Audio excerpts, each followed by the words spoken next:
समय का योगदान, आर्थिक योगदान करके हम लोग करते हैं। किसी भी कार्यक्रम को मतलब दिशा निर्देश देने के लिए बहुत सारे लोग आप ही को चुनते क्यों हैं? क्योंकि अध्यक्षता के जो पद होता है काफ़ी गंभीरता पद होता है, काफ़ी रिस्पॉन्सिबिलिटी पद होता है। इस पद के लिए आप ही को लोग चुनते हैं। ऐसा नहीं है कि हम ही को चुनते हैं लोग, और इस तरह की चीज़ें नहीं है। मेरे लिए ये सौभाग्य की प्राइम न्यूज इंडिया। इस वक्त हमारी टीम पहुंची है सिवान जिला का एक ऐसा हॉस्पिटल जो समाज के उन्नति के लिए बहुत बेहतर काम करते नज़र आ रहा है, और कहीं ना कहीं समाज के हर एक पहलू पे जो डॉक्टर साहब हैं, डॉक्टर रामेश्वर कुमार, वाकई में सिवान की पहचान में अपना कदम बढ़ाते हुए सिवान के लिए बहुत बड़ा कुछ इन्होंने हासिल भी किया है और करवाना भी चाहते हैं। और सिवान के कुछ लोगों के लिए नहीं, बहुत कुछ लोगों के लिए इन्होंने बहुत सारा चीज़ किया है।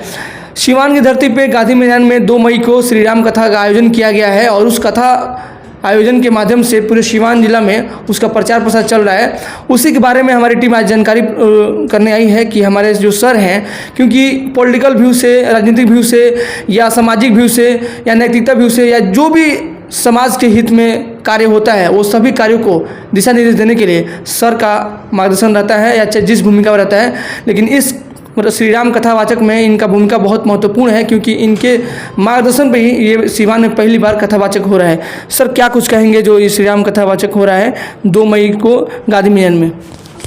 ये 2 मई से लेकर 10 मई तक श्री राजन जी महाराज कथावाचक हैं, जो संगीतमय राम कथा कहते हैं, और उन्हीं के द्वारा राम कथा आयोजन किया गया है।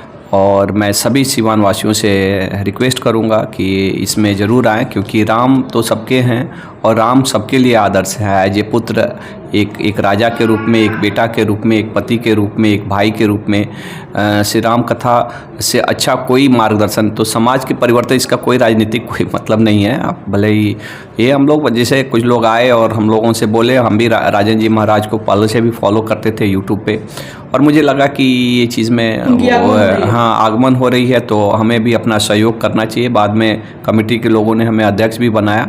तो मैं सभी लोगों से रिक्वेस्ट करूंगा कि अगर आप सचमुच राजन महाराज को देखते सुनते हैं तो ज़रूर आएँ। अगर नहीं भी देखते सुनते हैं तो आप यूट्यूब में देखिए, उनकी एक बार आप कथा सुनेंगे तो आप उसके दीवाने हो जाएंगे, और वो आपके जीवन में, आपके परिवार में, आपके घर में सुख शांति ज़रूर लाएगा। उनकी सोच, उनकी विचार, उनकी कथा। तो 9 दिवसीय कार्यक्रम चलेगा सर गांधी मैदान प्रांगण में, और उस कार्यक्रम की अध्यक्षता आप निभा रहे हैं। काफ़ी मतलब बिजी शेड्यूल में है, एक डॉक्टर की उपाधि है आपके पास, और डॉक्टर का जो गरिमा होता है बहुत बड़ा होता है, और डॉक्टर एक तरीके से कह सकते हैं आप मुझे इतना टाइम भी नहीं होता है कि इस चीज़ को कैसे मैनेज कर पाते हैं सर, धार्मिक लोग, नैतिकता के लेकर, और बहुत सारे लोग आपको इतने इन्वाइट करते हैं, सभी को एक पैरों में बंद। देखिए, एक बार मुझे कितना बार लोग बोलते हैं कैसे कर लेते हैं, तो देखिए जो करने वाला है वही कुछ कर भी पाता है। बहुत सारे लोग जो नहीं करने वाले हैं, उनको जो कोई नहीं कर रहे, कुछ भी नहीं कर रहे हैं। तो अब टाइम तो अकेले तो करना नहीं रहता है, टीम रहती है, सब सदस्य हैं, सबका सहयोग रहता है। अब एक तरह से कहीं ना कहीं हम भी उसमें जुड़े हुए हैं एज ए सदस्य ही, तो ऐसा नहीं है कि अकेले मैं कर रहा हूँ। डॉक्टर शरद चौधरी जी हैं, वो बहुत ही एक्टिवली जुड़े हुए हैं, तो पूरा ग्रुप है। डॉक्टर्स में भी बहुत सारे लोग जुड़े हुए हैं, हमारे डॉक्टर राजन कल्याण सिंह हैं, डॉक्टर संजय सिंह हैं जो पातीवारा हॉस्पिटल वाले, डॉक्टर पंकज जी हैं, वो बिल्कुल एक्टिवली जुड़े हुए हैं लोग। इस सभी लोग के सहयोग से इतना बड़ा कार्यक्रम अकेले हमारी औकात भी नहीं है कि कर लेने का, और सब मिलके सहयोग से होता है तो हो जाता है, समझे नहीं। उसमें कुछ अपना भी योगदान, समय का योगदान, आर्थिक योगदान करके हम लोग करते हैं। किसी भी कार्यक्रम को मतलब दिशा निर्देश देने के लिए बहुत सारे लोग आप ही को चुनते क्यों हैं? क्योंकि अध्यक्षता के जो पद होता है काफ़ी गंभीरता पद होता है, काफ़ी रिस्पॉन्सिबिलिटी पद होता है। इस पद के लिए आप ही को लोग चुनते हैं। ऐसा नहीं है कि हम ही को चुनते हैं लोग, और इस तरह की चीज़ें नहीं है। मेरे लिए ये सौभाग्य की बात है कि ये कार्य करने का हमें मौका मिला, और मैं आयोजन समिति के सारे सदस्यों को धन्यवाद देना चाहता हूँ कि मुझे उस लायक समझे कि इतना पुनीत कार्य, क्योंकि एक तरह देखा जाए तो डॉक्टर के प्रोफाइल के बाहर का चीज़ है, लेकिन फिर भी अगर उन लोगों ने मुझे जवाबदारी सौंपी तो कहीं ना कहीं उन्होंने कुछ देखा होगा। लेकिन उससे भी बड़ी कहीं ना कहीं हमारे आयोजक मंडल का मैं धन्यवाद देना चाहता हूँ, राम कथा आयोजन समिति का धन्यवाद देना चाहता हूँ कि मुझे उस योग्य समझा कि उन्होंने ये रिस्पॉन्सिबिलिटी दिया। और मैं भगवान से, श्री राम से ये प्रार्थना करूँगा कि मेरे में वो सामर्थ्य दे कि मैं उनके जो भी उनकी सोच है, चाहे उनका जो विश्वास है, उस पर खरा उतरूँ। मैं चलते चलते सिवान के युवाओं के लिए, क्योंकि जो सनातन धर्म है, जो ये हिंदुत्व का जो मार्ग है, कहीं ना कहीं एक तरीके से बहुत सारे युवा विचलित हो रहे हैं, और उनके लिए क्या है कि जो आप लोग जो मार्गदर्शन ला रहे हैं, उनके लिए बहुत एक महत्वपूर्ण बातें हैं। तो उनके लिए क्या विचारधारा आपके माध्यम से रहेगा, उनके लिए मैसेज रहेगा?